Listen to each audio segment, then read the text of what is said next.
Hello guys, അപ്പോൾ നമ്മുടെ ചാനലിലെ പുതിയൊരു വീഡിയോയിലേക്ക് എല്ലാവർക്കും സ്വാഗതം കേട്ടോ. എന്തായാലും രാവിലെ തന്നെ കപ്പിലൊരു പരിപാടിയില്ലേ, കുറെ കാലമായി പാൽക്കപ്പ ഉണ്ടാക്കി കഴിക്കണം എന്ന് വിചാരിക്കും. ഇന്നലെ എടപ്പാള് പോയി വരുമ്പോഴേ റോഡ് സൈഡിൽ ഇങ്ങനെ നാടൻ കപ്പ വിൽക്കുന്ന കണ്ടവടായിരുന്നു കൊണ്ട് വാങ്ങിപ്പിച്ചതാണ് കേട്ടോ. ആൾക്ക് ഈ വക ഐറ്റംസ് ഒന്നും വല്ലാണ്ട് ഇഷ്ടമല്ല. ഈ ചേന, ചേമ്പ്, കൊള്ളിക്കിഴങ്ങ്, മധുരക്കിഴങ്ങ് അതൊന്നും പിടിക്കത്തില്ല. എന്നാലും എൻ്റെ ഇഷ്ടത്തിന് വാങ്ങിയതാണ്. അപ്പോൾ ഇതിലേക്ക് ഞാൻ ആദ്യം കുറച്ച് തേങ്ങാപ്പാൽ എടുത്ത് വെച്ചു. കുക്കറിലിട്ട് കപ്പ ഒന്ന് വെന്തതിന് ശേഷം ഞാൻ പിന്നെ രണ്ടാം പായലിൽ കുറച്ച് നേരം ഇട്ട് വേവിക്കുക.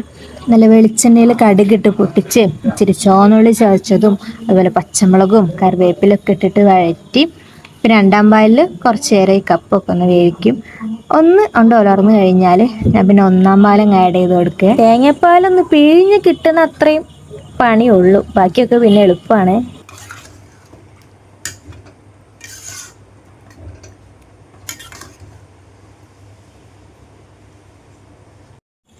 ചായപ്പണി ഏകദേശം ഒക്കെ ഒന്ന് ലെവലായി തുടങ്ങിയ പിന്നെ ഉച്ചത്തേക്കുള്ള കാര്യങ്ങളൊക്കെ ഒന്ന് നീക്കും. എനിക്ക് ഓഫീസിൽ പോകുമ്പോഴേക്കും ചോറ് കൊണ്ടുപോകാനുള്ളതാണ്, ഏട്ടനും ചോറ് കൊണ്ടുപോകാനുള്ളതാണ്.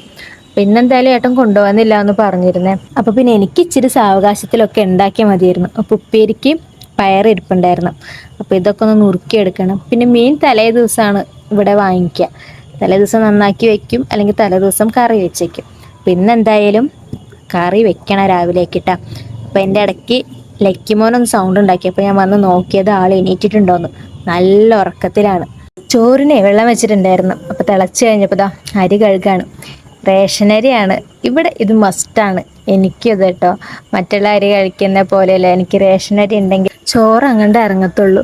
പിന്നെ എളുപ്പപ്പണിയാണ്, ഇനി ഒരൊറ്റ തിളയ്ക്കേണ്ട ആവശ്യമുള്ളൂ, സംഭവം വെന്ത് കിട്ടും.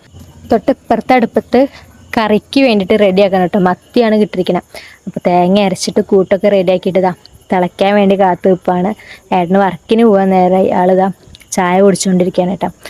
തൊട്ടപ്പുറത്ത് എന്തെങ്കിലുമൊക്കെ ഒന്ന് പറഞ്ഞു കൂട്ടിയിട്ട് ഞാനും ഇരിപ്പുണ്ട് കേട്ടോ. ഇപ്പോൾ കാര്യമായിട്ട് പ്രത്യേകിച്ച് പണിയൊന്നുമില്ല. ഉപ്പേരി ഉണ്ടാക്കണം, എനിക്ക് കൊണ്ടുപോകാനുള്ള ചോറൊക്കെ ഒന്ന് പൊതിയണം, വേറെ അങ്ങനെ പ്രത്യേകിച്ച് പരിപാടിയൊന്നുമില്ല. അപ്പോൾ ഏട്ടനായിട്ട് കുറച്ച് നേരമൊക്കെ ഇരുന്ന് വർത്താനം പറഞ്ഞു. ആൾ ചായ കുടിച്ച് എഴുന്നേൽക്കുന്ന വരെ അപ്പോഴേക്കും ഇതാ ചോറ് റെഡി ആയിട്ടുണ്ട്. പറഞ്ഞില്ല, ചോറ് പിന്നെ നമുക്ക് വേഗം ആയി കിട്ടും, റേഷൻ അരി ആയ കാരണം.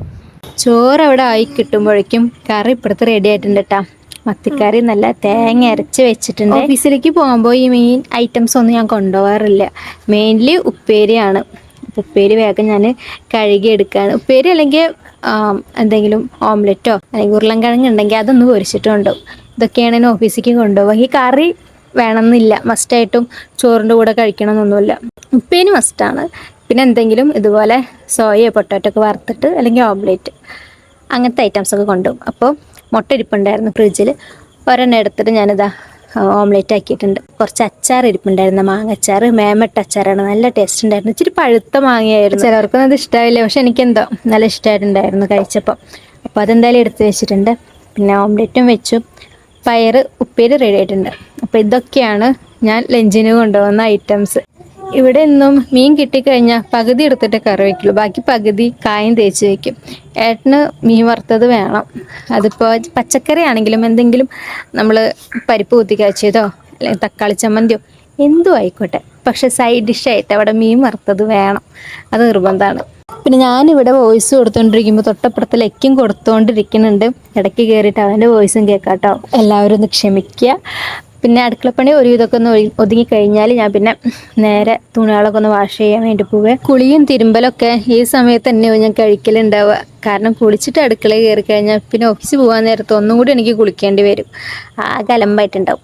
അപ്പോൾ പിന്നെ കുളിയും തേവാരൊക്കെ കഴിഞ്ഞിട്ട് ഞാൻ പിന്നെ ചോറ് കെട്ടി വെക്കാനിട്ടാ ടവലിൽ ചുമ്മാ ഞാനിതിങ്ങനെ പൊതിഞ്ഞ് വെക്കുവേ, ഒരു എളുപ്പപ്പണിക്ക് വേണ്ടി. ചോറ്റും പാത്രം ഒരിത്തിരി ചെറുത്, നമ്മളൊന്ന് അറിഞ്ഞുകൊണ്ടൊന്ന് ഉരുട്ടി കഴിച്ചാൽ വറ്റൊക്കെ പുറത്തേക്ക് പോകും. അപ്പോൾ ഒന്ന് അഡ്ജസ്റ്റ് ചെയ്യാൻ വേണ്ടിയിട്ട് ഞാനിങ്ങനെ ടവല് കെട്ടി വെച്ചിട്ടാട്ടോ കൊണ്ടുപോവുക. അപ്പോൾ റെഡി ആവുന്നതിൻ്റെ ഇടയ്ക്ക് ഞാൻ ബ്രേക്ക്ഫാസ്റ്റ് ഇപ്പോൾ തന്നെ കഴിക്കുക. ഇനിയിപ്പോൾ എത്രയൊക്കെ പണിയെടുത്താലും എന്തൊക്കെ ഐറ്റംസ് അടുക്കളയിൽ ഉണ്ടാക്കി വെച്ചാലും എനിക്ക് ചായ കുടിക്കാൻ മാത്രം നേരം കിട്ടില്ല.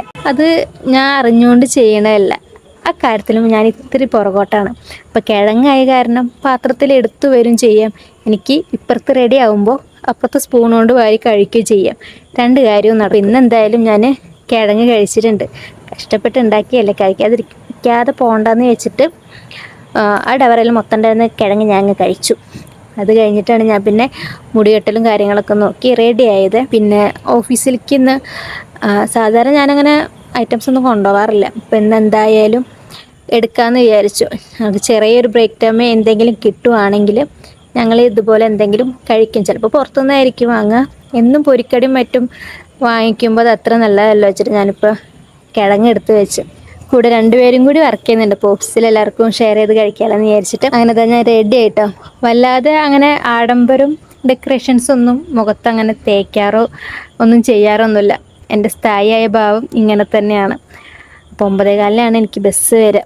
വേഗം ചാടി പടഞ്ഞ് ചോറൊക്കെ ബാഗിലാക്കിയിട്ട് വേഗം ബസ് സ്റ്റോപ്പിലേക്ക് നടന്നേ. ബസ് സ്റ്റോപ്പിലേക്ക് നടന്നിട്ട് ബുദ്ധിമുട്ടാനൊന്നുമില്ല. നമുക്ക് ബസ് സ്റ്റോപ്പിൽ ബസ് വന്ന് നിന്നാലും ഞാനപ്പോൾ വീട്ടിൽ നിന്ന് ഇറങ്ങിയാലും മതി, എനിക്ക് ബസ് ടൈമിങ്ങിന് കിട്ടുകയും ചെയ്യും. അപ്പം അത്രേ ദൂരേ ഉള്ളൂ. അനന്താ ബസ് സ്റ്റോപ്പിൽ ഞാൻ എൻ്റെ ബസ് കാത്ത് നിൽക്കുകയാണ്. അപ്പോൾ ഇത്രയേ ഉള്ളൂ വീഡിയോ. എല്ലാവർക്കും tata bye bye, see U.